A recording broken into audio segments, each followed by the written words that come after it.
ବୈଜୟନ୍ତ ଦାସ ମହାପାତ୍ର, ଜାତିରେ ବ୍ରାହ୍ମଣ, ପେଶାରେ ସଂସ୍କୃତ ଅଧ୍ୟାପକ ସହିତ ମହାପ୍ରଭୁଙ୍କର ଅଙ୍ଗ ଲାଗି ସେବାୟତ, ଜ୍ଞାନର ଗନ୍ତାଘର, ହୃଦୟରୁ ଜଣେ ସଚ୍ଚା ସନାତନୀ।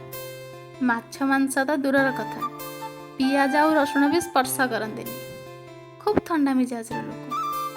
ତାଙ୍କ ଏରିଆଟା ଯାକର ଲୋକ ତାଙ୍କୁ ମାନନ୍ତି।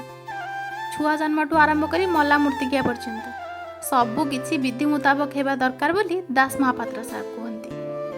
ଶାନ୍ତ ସ୍ୱଭାବର ଲୋକଟିଏ, ହେଲେ ମହାପ୍ରଭୁଙ୍କର ନୀତିରେ କିଛି ତ୍ରୁଟି ହେଲେ ସେ ମୋଟେ ସହିପାରନ୍ତିନି।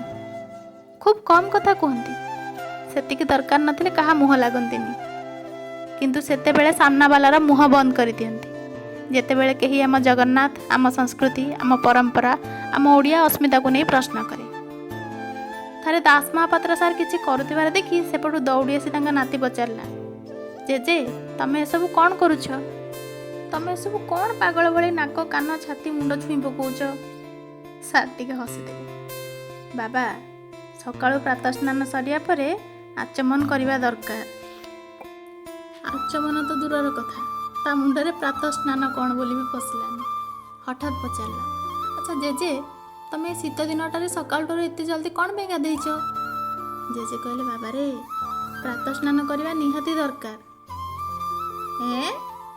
ପ୍ରାତଃ ସ୍ନାନ? ସେଟା ପୁଣି କ'ଣ? ଜେଜେ କହିଲେ, ତୁ ଛୋଟ ପିଲା ବାବା, ସେ ବହୁତ ବଡ଼ କଥା। ସେ ବିଧି କହିଲେ ତୁ ବୁଝିପାରିବୁନି। ତୁ ଆଉ ଟିକେ ବଡ଼ ହେଇଯା, ମୁଁ ତତେ ସବୁ ବୁଝେଇଦେବି। ହେଲେ ସେ କୋଉ ଛାଡ଼ିବା ପିଲା, ଏକା ଜିଦି ଧରି ବସିଲା। ତମେ ମୋତେ ଏବେ କୁହ। ଆରେ ବାବା, ତୁ ସେ ସବୁ ବୁଝିପାରିବୁନି। ନା ନା, ତମେ ମୋତେ ଏବେ କୁହ ପ୍ରାତଃ ସ୍ନାନ ମାନେ କ'ଣ, ସେଟା କେମିତି ହୁଏ? ନାତିର ଆଗ୍ରହ ଦେଖି ସାର୍ ବି ଆଉ ନ କହି ରହିପାରିଲେନି। କହିବାକୁ ଆରମ୍ଭ କଲେ, ବାବାରେ ପ୍ରାତଃ ସ୍ନାନ ମଣିଷଙ୍କ ପାଇଁ ନିହାତି ଲାଭଦାୟକ। ସୂର୍ଯ୍ୟୋଦୟ ପୂର୍ବରୁ ମାନେ ସୂର୍ଯ୍ୟ ଉଦୟ ହେବା ପୂର୍ବରୁ ଉଠି ଶୌଚକର୍ମ, ଦାନ୍ତ ଘଷାଘଷି ସାରି ପ୍ରାତଃ ସ୍ନାନ ଅବଶ୍ୟ କରିବା ଉଚିତ। ସକାଳୁ ଗାଧେଇଲେ ମନ ପ୍ରଫୁଲ୍ଲ ରୁହେ, ଶାନ୍ତି ଲାଗେ, ରୂପ ସୌଭାଗ୍ୟ ବଢ଼େ, ଦୁଃଖ ରୁହେ ନାହିଁ, ଦୁଃସ୍ୱପ୍ନ ନାଶ ହୁଏ, ଶ୍ରୀ ବୃଦ୍ଧି ହୁଏ। ଶ୍ରୀ ଶବ୍ଦଟି ନାତିର ଡିକ୍ସନାରୀ ବାହାରେ ଥିଲା ବୋଲି ସାର୍ ତା ମୁହଁର ଭାବଭଙ୍ଗୀ ଦେଖି ବୁଝିପାରିଥିଲେ। ଟିକେ ହସି ଦେଇ କହିଲେ, ଶ୍ରୀ ମାନେ ଧନ ସମ୍ପତ୍ତି। ଯେଉଁମାନେ ସକାଳୁ ଉଠି ଗାଧୋଇ ଦିଅଁ ପୂଜା କରନ୍ତି ତାଙ୍କ କାନ୍ଧରେ ଲକ୍ଷ୍ମୀ ବାସ କରନ୍ତି। ରୋଗ ବୈରାଗ ତାଙ୍କ ପାଖକୁ ଆସିବାକୁ ଡରନ୍ତି। ହେଲେ ଜେଜେ, ଗାଧୋଇବା କ'ଣ ନିହାତି ଜରୁରୀ? ହଁ ଧନ, ଗାଧୋଇଲେ ଆମ ଶରୀରରୁ ଅଶୁଦ୍ଧ ଦୂର ହୋଇ ଶୁଦ୍ଧି ହୁଏ। ଆମ ଶରୀର ଅଶୁଦ୍ଧ କେମିତି ହୁଏ? ନାତିର ଏତେ ସବୁ ପ୍ରଶ୍ନ ଶୁଣି ଜେଜେଙ୍କୁ ଭାରି ଖୁସି ଲାଗୁଥାଏ। ହେଲେ ଏପଟେ କୌଣସି ଗୋଟେ ମିଟିଂ ପାଇଁ ଡେରି ହୋଇଯାଉଥାଏ। ତଥାପି ପିଲାଟିର ଆଗ୍ରହ ଦେଖି କହିଲେ, ବାବାରେ ଆମେ ଯେତେବେଳେ ରାତିରେ ଶୋଉ ସେତେବେଳେ ଆମର ଉତ୍ତମ ଅଙ୍ଗ ସବୁ ଅଧମ ଅଙ୍ଗକୁ ସ୍ପର୍ଶ କରନ୍ତି, ଯାହାଫଳରେ ଆମ ଶରୀର ଅଶୁଦ୍ଧି ହୁଏ। ଆମ ଶରୀରରେ ପରମାତ୍ମା ବାସ କରନ୍ତି। ଆମ ହାତରେ 5ଟା ଯାକ ତୀର୍ଥ। ଯଦି ଆମ ଶରୀର ଅଶୁଦ୍ଧ ରହିବ ତାହେଲେ ପରମାତ୍ମା କେମିତି ଶାନ୍ତି ହେବେ କହୁନୁ?